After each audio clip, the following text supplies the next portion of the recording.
जहां तक कि आमीन कहने का सिलसिला है, सही बुखारी की हदीस है कि मोहम्मद सल्लल्लाहु अलैहि वसल्लम ने कहा है कि सूरह फातिहा खत्म होने के बाद आमीन जोर सा कहिए, तो आमीन जोर से कहना सही चीज है। उन्होंने कहा कि जब आप नमाज पढ़ते हैं लाउड नमाज, तो सूरह फातिहा के बाद आमीन आस्ते से बोलो। लेकिन जब मैं पढ़ता हूँ सही बुखारी में कई हदीस है जिसमें लिखा हुआ आमीन जोर का बोलो, आमीन बिलजहर है, बिलजहर तो आप मैं आमीन जोर का बोलता हूँ। इसीलिए मैं कहता हूँ कि मैं 100% हनफी हूँ, क्योंकि इमाम अबू हनीफा ने कहा कि आपको कोई भी मेरा फतवा मिले जो कुरान और सही के खिलाफ है, उस फतवे को छोड़ दो, तो मैंने फतवे को छोड़ दिया। He gives an example, Amin bil Jahr, that you should say Amin loudly. It's a hadith in Bukhari. So we will leave aside Abu Hanifa's call of saying Amin silently, and we will say Amin loudly because it's in Bukhari. In this mas'ala of Amin bil Jahr, Imam Bukhari has narrated hadith. But I will challenge Dr. Zakir Naik.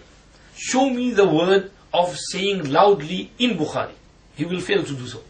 Because in Bukhari, Imam Bukhari rahmatullah alayhi, the hadith which he has narrated is only إِذَا قَالَ الْإِمَامُ وَلَضَّالِّينَ فَقُولُوا آمِينَ إِذَا أَمَّنَ الْإِمَامُ فَأَمِّنُوا. Now, إِذَا قَالَ الْإِمَامُ وَلَضَّالِّينَ فَقُولُوا آمِينَ. When Imam says وَلَضَّالِّينَ, say Ameen. Does that mean say loudly? Is there a word which says say loudly? No, it only says say. Now, it doesn't mean that you must say it loudly. You can say it quietly, faintly as well, silently. I give an example here. Just a few chapters after this, Imam Bukhari goes on to say, another hadith narrates, إِذَا قَالَ الْإِمَامُ سَمِيَ اللَّهُ لِمَنْ حَمِدَ فَقُولُوا رَبَّنَا وَلَكَ الْحَمْدُ. When Imam says, سَمِيَ اللَّهُ لِمَنْ حَمِدَ, say رَبَّنَا لَكَ الْحَمْدُ. Are you going to say over here that the whole congregation has to say رَبَّنَا لَكَ الْحَمْدُ loudly? Nobody says that. So, from the word فَقُولُوا, say, you can't prove that say it loudly. So, Zakir Naik, he's saying that there are many ahadith in Bukhari which say you have to say Amin loudly. He can't provide one single hadith which says say loudly.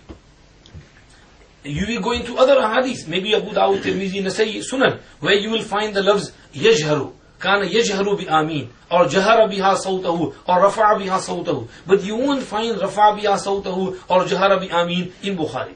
So, first of all, his argument of this type is wrong. And secondly, he's assuming that the A'immah had no knowledge of hadith. This is also wrong. They were imams, they had full knowledge of hadith. This is how he is being misled, and he is misleading other people by misquoting and not understanding the hadith. He says over there that I am a proper Hanafi.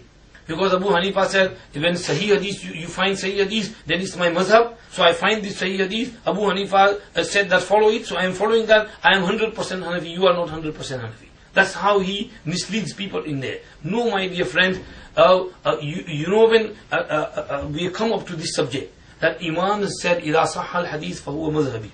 Okay, when will it be their mazhab? When you find the Sahih Hadith, it's my mazhab, when will it be their mazhab? When they did not know that hadith. If they knew that hadith, but still they did not use it, then there is some reason behind it. And Imam Abu Hanifa knew this hadith of Jahara biha sawtahu, and still he preferred the other hadith of Akhfa biha sawtahu, that he said it silently. Imam Abu Hanifa looked at the practice of the Sahaba Rizwanullahi Majma'in. Similarly, Imam Malik as well, in this masla. Now over here we have to understand another thing as well. People think that because there are 4 mazahib, then in every masla there will be 4 different opinions. That's not the case. In many masail, all 4 imams' verdict is same. In some masail, 3 imams on one side and 1 imam on the other side. In some masail, 2 on one side, the other 2 on one side. In this masla, Imam Abu Hanifa, Imam Malik, they both say you have to say Amin silently. And Imam Shafi, Imam Ahmad, they say you say Amin loudly. Now this is masla, ikhtilaf, difference of afzal and ghair afzal. More virtuous, less virtuous. Imam Abu Hanifa says it's more virtuous to say it silently, and it is allowed to say loudly. Imam Shafi, Imam Ahmad say more virtuous to say loudly, but they are allowed to say silently. So, the difference of opinion among the ulama, because they had another hadith before them, that is why they gave the verdict that this is the hadith as well, follow this hadith. So you can't use this argument of إِذَا صَحَّ الْحَدِيث فَهُوَ مَذْهَبِي everywhere and say this is the Imam's mazhab. Who can tell you that whether Imam Sahib knew this hadith or not? Those who were immediately around Imam Sahib. Qazi Abu Yusuf, he will say that this hadith did not reach Imam Sahib. If we have received this hadith, we will give a verdict according to that hadith.